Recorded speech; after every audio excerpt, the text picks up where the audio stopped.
Welcome to my talk, which I've titled Bust the Deal, Face the Wheel. What happens if you break the rules of Thunderdome? Firstly, I want to thank the Global Forum on Nicotine for this opportunity to speak. And thank you to the Foundation for a Smoke-Free World for the funding to establish my centre.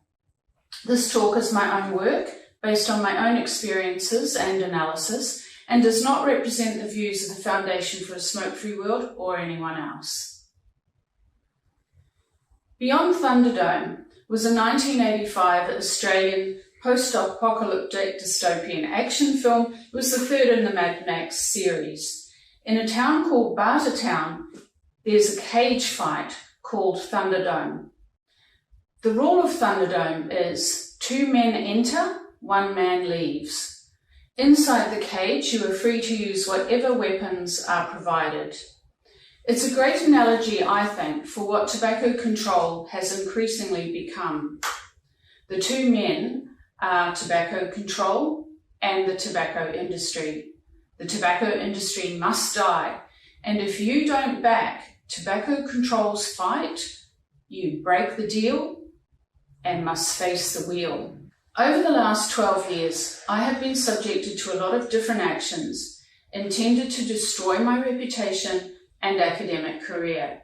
This was done because I began to critique and object to harsh and prohibitionist tobacco control ideas which had negative consequences for some subgroups of people tobacco control was supposed to be trying to help. Consequences that I believe would increase the social and economic determinants of smoking and thereby actually make it harder for some people to stop smoking, especially lower income and marginalised groups with disproportionately higher smoking rates, including some Indigenous people and people with mental health conditions. The campaign to get rid of me began a long time ago when a colleague and I beat a competing university's research group to a substantial research grant. That group has led a non-stop cancel campaign against me ever since. Note, this began a long time before I applied to the Foundation for a Smoke-Free World. I have categorised the attacks, and I propose that there is a chronology to the strategies these competitors and their prohibitionist allies have employed. The first step is to isolate the target. Second, demean them. Thirdly, sabotage their work in any way possible. The overall goal is to erase the person completely or the organisation. It is an ongoing process, a cycle that repeats incessantly, and it intensifies over time if the target doesn't succumb and if there are no negative consequences for the perpetrators of the attacks. The strategies used for isolating targets include banning us from speaking at conferences, writing to conference conveners, to complain and threaten funding if the person should speak there or is ever to speak there again. The chilling effect of these complaints is that it causes people to cut ties with you. If you do happen to turn up at a meeting, the mob avoid eye contact with you and they stay at the other end of the room and create discomfort for everybody. The demeaning actions are basically emotional abuse, belittling, using public forums and social media, discrediting you and your work any chance they get, prompting reporters to do investigative hit pieces, defaming you on radio, TV, and their personal Facebook and sector pages, and via sector e-lists, gossiping behind your back in emails and by phone, and starting and amplifying cyberbullying attacks, for example, on Twitter.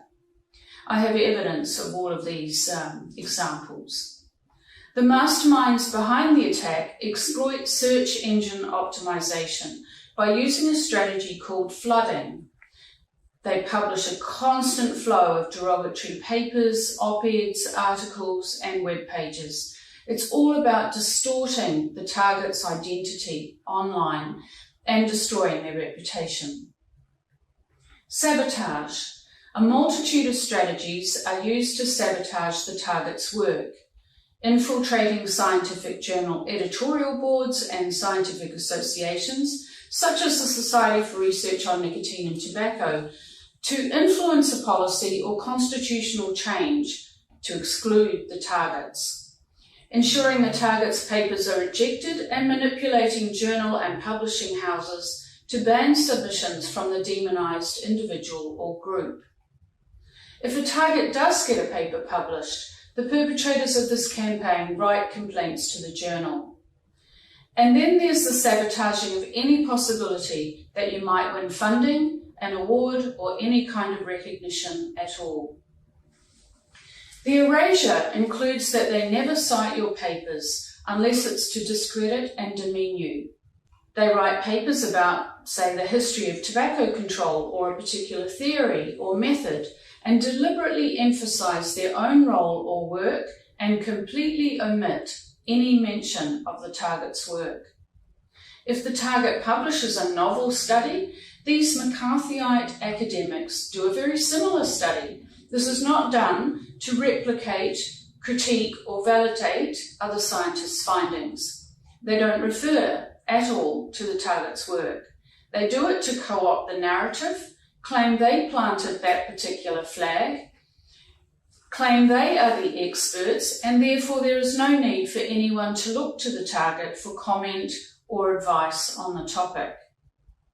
To deplatform a target who is a leading expert on a topic, the perpetrators of this type of campaign create alternatives, and having also infiltrated conference steering committees, they crowd the podium with allies and mentees who they promote as the expert. They get on and stack funding committees, award committees, ethics committees, government advisory panels, and if possible, support public health academics to enter Parliament. As Derek and Brad noted, these campaigns are not novel. The systematic destruction of competitors can be found across science and throughout the history of academia. I really recommend reading The Kingdom of Speech, Innovation and Its Enemies. There's a lot of examples in it. And these other two books are about academic mobbing. And this one here is about how to get rid of the pain in the arse professor. It's based on studies of what has been done to people like me. What does this mean for academic freedom? You may experience the illusion of academic freedom, but only as long as you stay within the bounds of the rules set by the ruling mob of the day. And to finish, a quote from Chris Jamie.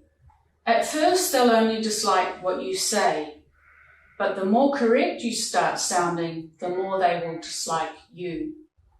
Thank you very much.